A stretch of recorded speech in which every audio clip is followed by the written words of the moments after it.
চাকরির দাবিতে অবস্থান বিক্ষোভ কোচবিহারের উত্তরবঙ্গ রাষ্ট্রীয় পরিবহন সংস্থার অফিসের সামনে ড্রাইভার এবং কর্মীবৃন্দদের। মূলত 120 দিনের চুক্তি হিসেবে তাদের চাকরিতে রাখা হয়েছিল। 4 মাস কাজ করার পর তাদেরকে বাদ দেওয়া হয়েছে বলে জানিয়েছেন ড্রাইভার এবং কর্মীবৃন্দরা।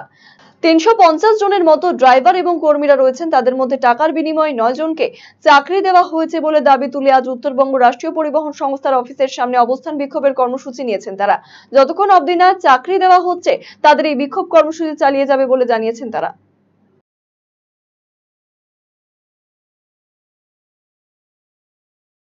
আমরা এখানে কিছুদিন এনবিএসটিসিতে চাকরি করছি, তারপরে আমাদের ওখান থেকে বের করে দেওয়া হয়। এই বের করে দেওয়ার ব্যাপারে আমরা এখন সরকারি সংস্থায় ঢুকেছি, নেওয়ার সময় নিয়েছিল, আবার আমাদেরকে 350 স্টাফকে হট করে ছাড়াইও করে দিল। আর এটা 2021-এর ঘটনা। লকডাউনের সময় আমরা খাটাখাটি করেছি, ওই সময়টা আমাদেরকে নিয়েছিল। এবার ওই সময় আমরা খুব যন্ত্রণা করেও ডিউটি করেও তারপরে 4 মাস পরে সরকারের যখন শেষ হয়ে গেল, আমাদের দরকার নেই, তখন আমাদেরকে ছাঁটাই করে দিল।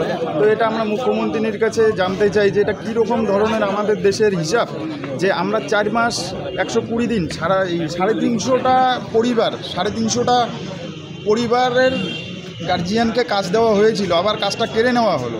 তো আমরা কি মানে পুতুল নাকি? পুতুলের মতো আমাদের নাচাচ্ছে যে আমরা আবার এই বাতিল করার পর আমরা তো এখন পুতুলের মতো এখনও নাচছি যে আমরা যেখানে আগে কাজে ছিলাম পাবলিক সার্ভিসে, ওখানেও আমাদের কাজে নিচ্ছে না, কাজ দিচ্ছে না ঠিক মতো। এবার আমরা তো এ নেতার বাড়ি ও নেতার বাড়ি, ছোটো থেকে বড় আমাদের কুচবিহার থেকে একদম উত্তরবঙ্গ, কলকাতা, পশ্চিমবঙ্গ সব জায়গায় এটু জেড দৌড়াদৌড়ি করেছি। আমাদের সবাই খালি আমাদের সান্ত্বনা দিচ্ছে যে তোমাদের হবে। ইলেকশনের আগে আমরা অনেক দৌড়াদৌড়ি করেছি যে ইলেকশনটা পার হোক, তোমাদের হয়ে যাবে। সবাই আমাদেরকে একই কথা বলেছিল। ইলেকশনও শেষ, আমাদেরকে আর কেউ এখন পাত্তা দিচ্ছে না। আমরা গোটা উত্তরবঙ্গে 350 জন এনবিএসটিসি ড্রাইভার অ্যাসোসিয়েশন প্রতিনিধি।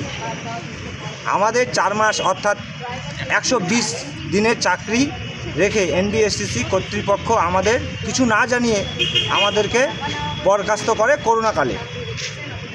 পরবর্তীতে এনবিএসটিসি চেয়ারম্যান পার্থপ্রতিম রায় পুনরায় নিয়োগের প্রতিশ্রুতি দিয়ে এক একজনের কাছ থেকে 1.5 থেকে 2 লক্ষ টাকা নিয়ে তারও বেশি টাকার বিনিময়ে আমাদের প্যানেল থেকে, এমনকি আমাদের মধ্য থেকে 9 জনকে চাকরিতে জয়েন করায়।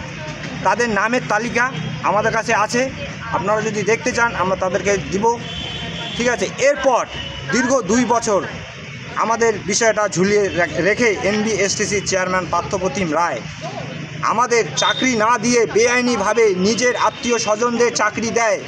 তদন্ত করলে তাদের নাম বের হয়ে আসে।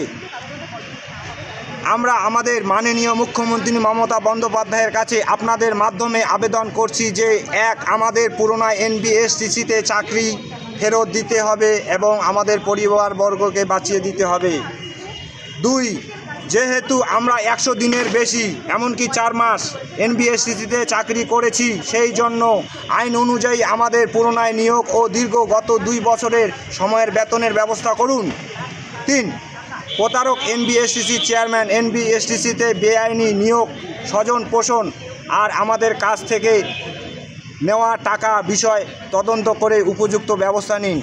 আমাদের এই দাবিগুলো পূরণ না হলে আমরা আগামী দিনে বৃহত্তর আন্দোলনে অমরণ অনশন করতে বাধ্য হব।